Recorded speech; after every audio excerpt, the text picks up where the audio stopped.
Merhaba dostlar, nasılsınız? Umuyorum ki çok iyisinizdir. Çok güzel bir yaz gününden hepinizi sevgiyle kucaklıyorum. Bugün sizler için yine bir açılım yapacağım. Bu açılımda yeni tanıştığınız kişinin enerjisine bakacağız. Yeni birisiyle tanışmışsınızdır. Nasıl birisi olduğu hakkında pek bir fikriniz yoktur. Flört etmeye başlamışsınızdır ya da henüz birbirinize açılmamışsınızdır. Birbirinizden çok etkilenmişsinizdir ya da sadece siz etkilenmişsinizdir. Karşı tarafın fikirleri hakkında pek emin değilsinizdir. Sizinle ilgili düşünceleri hakkında pek emin değilsinizdir. İşte bu durumda olan arkadaşlar için yeni tanıştığınız kişinin enerjisine bakacağız. Yani genel enerjisine de bakacağız. Size karşı olan enerjisine de bakacağız hep birlikte. Aslında bu videoyu bir parça halinde yapmayı düşünüyordum. Şöyle, yeni tanıştığınız kişinin enerjisi, yani deste seçmeli olarak. İlk deste yeni tanıştığınız kişi, ikinci deste ex partnerinizin enerjisi olarak. Ancak videoları ayrı ayrı çekmeye ve yüklemeye karar verdim. Bu videodan sonra da ex partnerin enerjisine, genel ve size karşı olan enerjisine bakacağız. Hazırsanız hep birlikte başlayalım. Yeni tanıştığınız kişinin size karşı enerjisi nedir? Hemen bakalım. Bu arada biliyorsunuz yaz geldi. Cam, kapı, her yer açık. Bir takım sesler gelirse lütfen kusura bakmayın arkadaşlar. Cıvıl cıvıl tabii ortalık, insanlar dışarıda. Komşular balkonlarda. Kuşlar cıvıl cıvıl, her yerden bir ses geliyor. Ben zaten mikrofon kullanıyorum ama yine de bir takım sesler gelirse lütfen şimdiden kusura bakmayın diyorum. Evet, bakalım şimdi. Yeni tanıştığınız kişinin enerjisi nedir?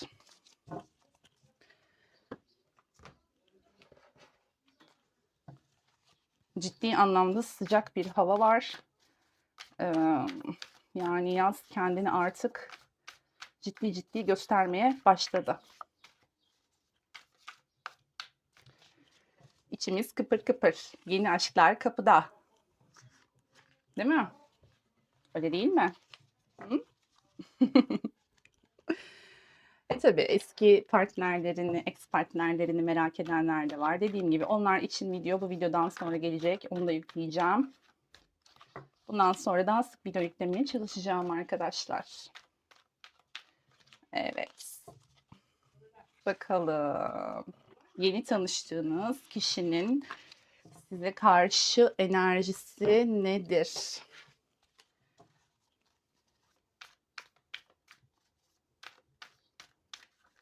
Özellikle yeni tanışıldığında böyle insanlar biraz birbirine gizem yapmaya çalışırlar. Gizemli görünmeye çalışırlar ya da zaten yeni tanıştığınız için çok fazla bir bilgi sahibi değilsinizdir. Ama biz ne yapıyoruz? Bütün gizli kalan şeyleri burada ifşa ediyoruz. Değil mi? Evet. Hiçbir şey gizli kalmayacak. Bundan böyle. Bizden gizleyemezsiniz. Biz her şeyi öğreniriz. Değil mi arkadaşlar? Bizden kaçmaz. Evet. Şuradan da alalım.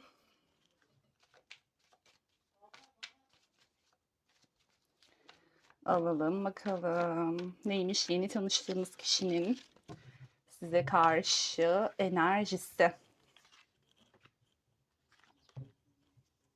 Şöyle alalım. Hemen açılıma geçiyorum vakit kaybetmeden arkadaşlar. En sonunda da şöyle yapacağız. Yakın gelecek enerjisi için 3 kart daha seçeceğim ve bir de Rumit seçeceğim. Ama önce bir enerjiye bakıyoruz. Size karşı enerjisi neymiş bu yeni tanıştığınız kişinin? Hemen kartları açalım.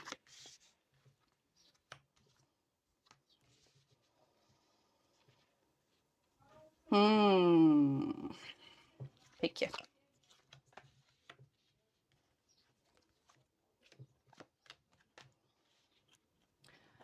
Evet arkadaşlar, hemen geçiyorum. Merak ettiğinizi biliyorum. İnanın ben de çok merak ediyorum. Şimdi 37 numarayla geldi. Diyor ki senin aşkın beni divane etti. Duygularımın yoğunluğu mantığımın önüne geçerek dengemi bozuyor. Sevgini sağlıklı göstermeyi sayende öğreniyorum. Şimdi bu kişi, yeni tanıştığınız kişi belli ki sevgisini gösterme konusunda bazı sıkıntılar yaşayan birisi olabilir. Duyguları aslında o kadar yoğun ki, yani sizinle tanıştığında ya da sizi gördüğünde size karşı çok yoğun duygular hissetmiş olabilir. Ve bu duygu yoğunluğu mantığının önüne geçerek dengesini bozuyor. Yani bu ne demek? Demek ki aslında burada bir toprak kartı da çıktığı için söylüyorum bunu. Aslında burada mantığıyla hareket etmeye çalışan, yani mantığını ön planda tutmaya çalışan bir kişiden bahsediyor olabiliriz. Duygusal olarak davranmamaya çalışan, bunun belki bir zayıflık ya da mantıksızlık olduğunu düşünen bir kişi olabilir. Dolayısıyla bugüne kadar belki de hep mantığını kullanarak hareket etmiş ilişkilerinde, ancak sizi tanıdıktan sonra mantığını artık kullanamamaya başlamasından belki rahatsız olmuştur. Çünkü duyguları ön plana geçiyor. Demek ki size karşı yoğun duygular hissetmiştir. Siz bunu anladınız ya da anlamadınız, bunu bilemeyiz. Ama bu karta göre çok yoğun duygular hissediyor bu kişi. Yani hani bir insanı tanırsınız, yavaş yavaş duygu hissetmeye başlarsınız ya, sanki bu kişi sizi gördüğü anda ya da sizinle ilk tanıştığı anda, flört halinde olun ya da olmayın fark etmez, gerçekten bir duygu yoğunluğuna kapılmış gibi görünüyor ve bunun da dengesini bozduğunu aslında anlatıyor ve sevgisini sağlıklı göstermeyi, yani mantığıyla hareket, yani sevgide, aşkta mantık olmadığını, duygularını göstermesi gerektiğini sizinle yavaş yavaş öğrenecek bir kişiden bahsediyoruz. Ama bu öğrenme sürecinde biraz tabii ki sıkıntılar yaşanabilir. Şimdi devam edelim. Ne diyor? Yıkıcı arketipi geldi. Yıkıcılık potansiyeline sahip şeyleri bırakmak, yeni hayata hazırlanmak. Bakın, yeni bir hayata hazırlanıyor kişi sizinle ya da hazırlanmak istiyor. Şimdi bu kişinin çok mantıklı hareket ettiğini söylemiştik. Normal hayatında belki size kadar. Ancak burada yıkıcı bir potansiyeli olduğunu da söyleyebiliriz. Yani kırıcı, duygusuzca davranışlar sergileyen, bu tip şeyleri, yani yıkıcılık potansiyeline sahip olduğunu ve bu tip şeyleri artık geride bırakmak istediğini görüyoruz. Yeni bir hayata hazırlanmak. Aslında kişi de bu durumdan rahatsız gibi görünüyor. Yani burada yeni bir hayata sizinle hazırlanabileceğini, sizinle başlayabileceğini ya da sizinle olan, eğer bir ilişki yaşarsa sizinle, yani dediğim gibi flört halinde olun ya da olmayın, sizinle bir ilişki yaşarsa eğer, bu durumun düzeleceğini, bu yıkıcı davranışlardan belki vazgeçeceğini düşünüyor olabilir. Çünkü burada bakın, çok yoğun bir düşünce var. Ayrıca da 44 rakamıyla gelmiş. Belki de sizin için bir anlamı vardır 44'ün. 44 rakamıyla geliyor. Çok yoğun bir şekilde bu kişi düşünüyor siz arkadaşlar. 37 ve 44 rakamlarını görüyorum. Şimdi burada gerçekten enine boyuna oturan, düşünen, hesaplayan, yani bu agresif ve yıkıcı tavırlarımdan acaba vazgeçebilir miyim? Acaba onunla yeni bir hayata başlayabilir miyim? Acaba duygularımı göstermeyi öğrenebilir miyim gibi çok yoğun bir şekilde oturmuş düşünen bir kişi var ve bu kişi bunu yaparken sizden uzak duruyor olabilir ya da size mesafeli davranıyor olabilir. Siz bunun sebebini anlayamıyorsanız eğer, burada diyor ki, ben evet düşünüyorum. Hayatımı yeniden düzenlemekle ilgili şeyleri düşünüyorum. Biraz mesafeli duruyor olabilirim. Ancak burada yaptığım şey bu. Yani düşünmek. Seni düşünüyorum. Geleceğimizle ilgili belki bir şeyleri düşünüyorum. İlişki olur mu olmaz mı onu düşünüyorum. Kendimi değiştirebilir miyim bunu düşünüyorum. Anlatabiliyor muyum? Yani bu tarz şeyleri düşünüyor kişi aslında, biraz mesafeli davranışlar sergiliyorsa. Neden bunu söylüyorum? Çünkü böyle hissettim. Sanki tanışmışsınız evet, ama bir mesafe var arada. Yani fiziksel anlamda değil, daha çok, hani fiziksel anlamda da olabilir de daha çok böyle sanki şey gibi, duygusal bir mesafe. Zaten kişi duygularıyla hareket edemeyen bir kişi demiştik. Şimdi devam edelim. Bakın, ait olma, öğrenme ve gelenekler. Bu kişi kendini belki de bugüne kadar hiçbir yere ait hissedemedi ya da hiçbir ilişkiye ait hissedemedi. Kendini bir yere ait hissetmekle ilgili bir özlemi var bu kişinin, tanıştığınız kişinin. Artı bunun yanı sıra şunu da söylemek isterim. Bu kişi sizinle ilgili konularda birine danışıyor olabilir. Birinden akıl alıyor olabilir. Bir arkadaşı, bir aile üyesi ya da ne bileyim, yani kendinden biraz yaşça büyük ya da kendinden daha bilgili, daha tecrübeli bir kişiye ilişkiyle ilgili bir şeyleri danışıyor olabilir. Biri ona yol gösteriyor olabilir ama bu yol gösteriş iyi bir yol gösteriş, bunu söylemeliyim. Yani burada olumsuz bir durum hissetmiyorum. Artı bu kişi gerçekten artık geleneklere uygun aile yapısı içerisinde olabileceği, etrafına tanıtabileceği ve kendini gerçekten ait hissedebileceği bir ilişki arayışı içerisinde ve belki de bunu sizi gördükten ya da sizinle tanıştıktan sonra bu isteğe gelmiş olabilir diye düşünüyorum. Yani onun bu deli taraflarını, bu yıkıcı taraflarını ehlileştirecek ve duygusal anlamda duygularını gösterebilecek, göstermesini sağlayabilecek kişinin siz olabileceğiyle ilgili çok ciddi düşünceleri var. Bunu kesinlikle belirtmeliyim. Şimdi bu kişinin geçmişinde bir kalp acısı görüyorum. Bir bitiş, bir sonlanma, bir devrin kapanıp başka bir devrin başlaması. Şimdi ne olabilir? Bu kişi evlenip boşanmış olabilir ya da çok ciddi bir ilişkiden, çok yorucu, çok yıpratıcı bir ilişkiden bahsediyorum burada. Yani çok harika giden güzel bir ilişkinin bitişinden bahsetmiyorum. Burada gerçekten her tarafın, yani her iki tarafın ya da üçlü bir ilişki içerisindeyse her bu ilişkinin içerisindeki herkesin canının yandığı, kalbinin kırıldığı, iki tarafın da birbirini yıprattığı, üçüncü kişilerin çok fazla ya da dahil olduğu da diyebiliriz. İşte ailedir, eştir, dosttur. Mesela evlilerdir, aileleri çok karışıyordur. O yüzden bir sıkıntı yaşıyorlardır. Bu birinci ihtimal. İkinci ihtimal, ilişki içerisinde yine çevre ve aile karışıyordur. Ya da kişiler birbirini çok çok çok fazla yıpratmıştır. Ya da ihanet durumu söz konusu olabilir. Yani burada bir kalp acısı var. Ciddi bir kalp acısının ardından bitiş var. Yani bu kişi böyle bir şeyin içinden çıkmış gibi görünüyor ve çok yeni gibi. Hani çok çok eski bir olay değil bu gibi sanki arkadaşlar. Bunu söylemeliyim. Bir şeyi bitirmiş bu kişi, bir şeyi arkasında bırakmış. Sizinle alakalı olmayan, sizin belki de bilmediğiniz bir şeyi arkasında bırakmış bu kişi. Evet. Hani bir devir kapanmış. Hani büyük bir olay bu. Büyük ya da yani hayatında iz bırakan bir ilişki. Ama iyi bir iz değil bu. Kötü bir iz. Yani kötü bir anı, kötü bir hatıra, kalp acısı. Belki de bu yüzden bu kişi bu kadar duygularını belli etmekte sıkıntı yaşıyor. Belki de bu yüzden bu kadar yıkıcı davranışlar sergiliyor ve belki de yine bu yüzden yine bir tecrübeli insanlara danışıp ya da belki de bu konuda bir danışmanlık bile alıyor olabilir. Bunun üzerine çok fazla bu yüzden düşünüyor. Belki de bu yüzden bu kadar temkinli ve mesafeli yaklaşıyor. Ve bir şeyleri mesela diyelim tanıştınız. İşte siz istiyorsunuz ki ilişki başlasın ya da ilişki içerisindesiniz, yeni tanıştınız, flört halindesiniz. Artık böyle bir kademe yukarısı her neyse şu an bulunduğunuz durumun. Onun artık gelmesini bekliyor olabilirsiniz. Ancak karşıdaki kişi, yeni tanıştığınız kişi çok yavaş davranıyor. Neden? Az önce saydığım sebeplerden dolayı. Yani bu kişi yavaş davranıyorsa bunun sizinle bir alakası yok. Bunu anlatmaya çalışıyorum. Bunu bilmelisiniz. Çünkü bu kişinin geçmişi acılı. Bu nedenle tamam çok istiyor. Evet, duygusal anlamda gerçekten bir şeyler hissetmiş. Ancak bir level yukarı çıkmak için acele etmek istemiyor bu kişi. Ağırdan alıyor. Yani bu ağırdan alış esnasında sizin için zaman bir türlü geçmek bilmiyor olabilir. Çok böyle sabırsızlanıyor olabilirsiniz arkadaşlar. Birazdan tavsiyeleri ve yakın geleceği alacağız. Ama burada dediğim gibi bu ilişki, bu kişiyle bir ilişki yaşamak istiyorsanız ya da bir işte devam etmesini, bir level yukarı çıkmasını istiyorsanız bu biraz yavaş olabilir. Bunu söylemek istiyorum. Çünkü zaten burada da bir toprak enerjisi var, para yedilisi ve kapı. Şimdi ne diyor? Bir seçim yapmak zorunda kalmak, eşikten geçtiği anda hayatının değişmesi. Ne dedik? Bu kişi bir seçim yapması gerekebilir bu kişinin. Sizinle ilgili yani mesela işte şimdi düşünüyor ya ne yapmalıyım ya da düşünüyor, danışıyor, oturuyor, oraya koyuyor, buraya koyuyor falan. Şimdi bir kapı gibi düşünün bunu. O kapıdan geçerse sizinle birlikte olacak ve mutlu olacak.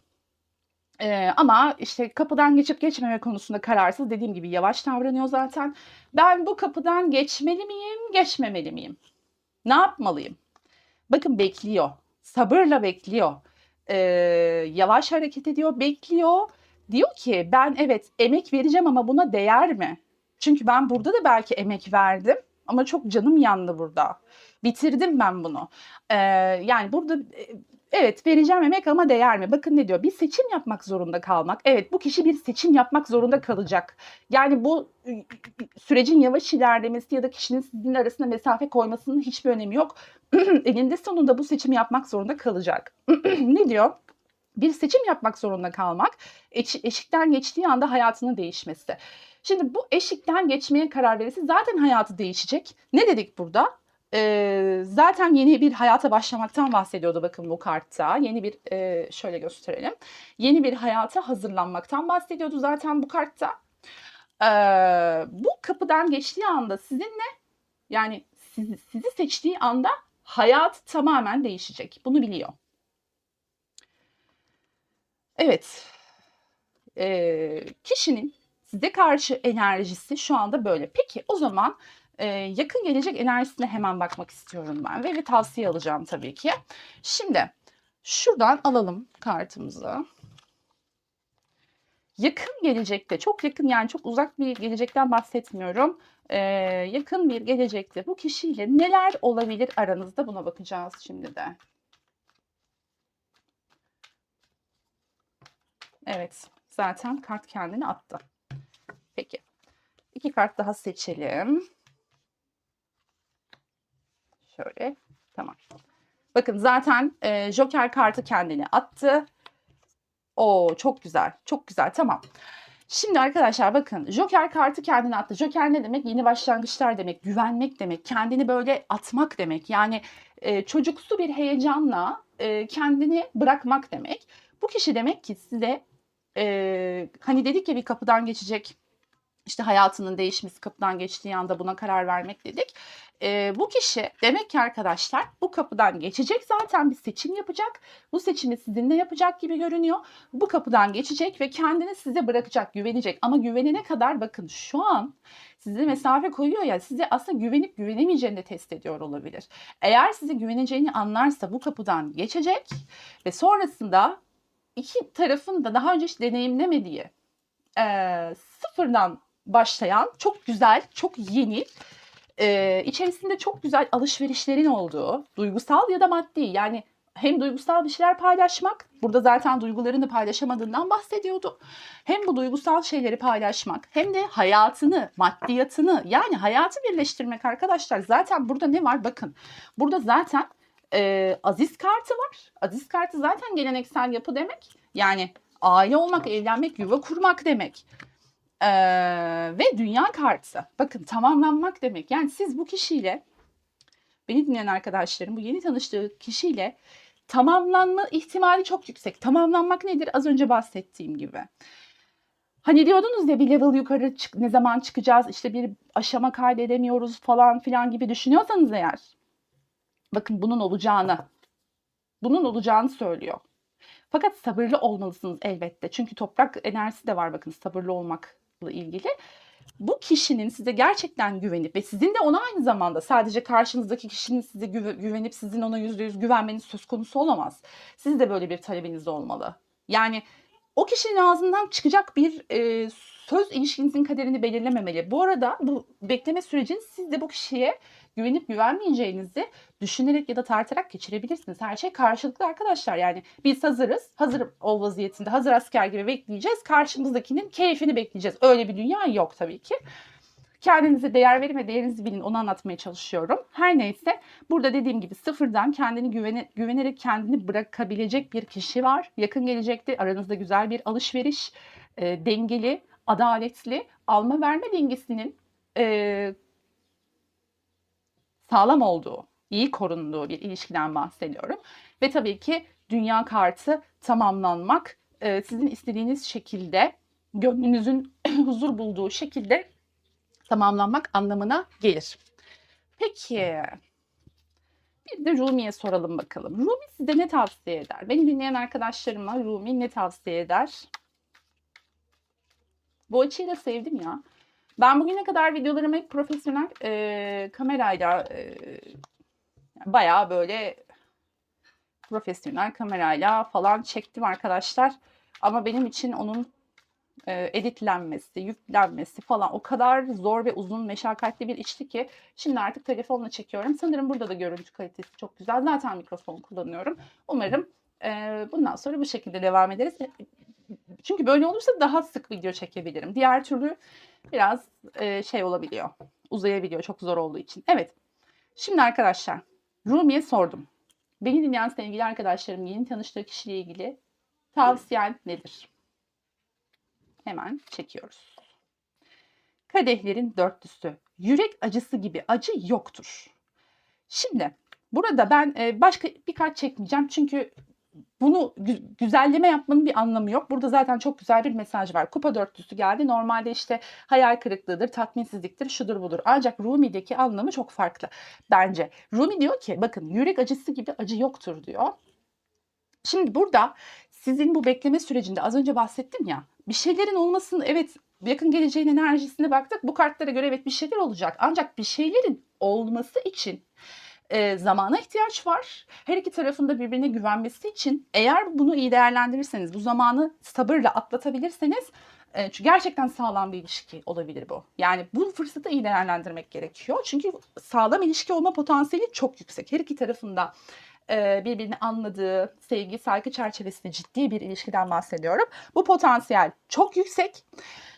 Rumi de diyor ki bu süreçte eğer acı çekersen, beklerken acı çekersen şunu bil ki bu acı sana ödül olarak geri dönecek. Yani acı çek demiyor elbette ama çektiğin bu acı ya da sana acı gibi gelen bu süreç ödül olarak sana gelecek. Bu acıların da kıymetini bil. Buradaki dersleri de al.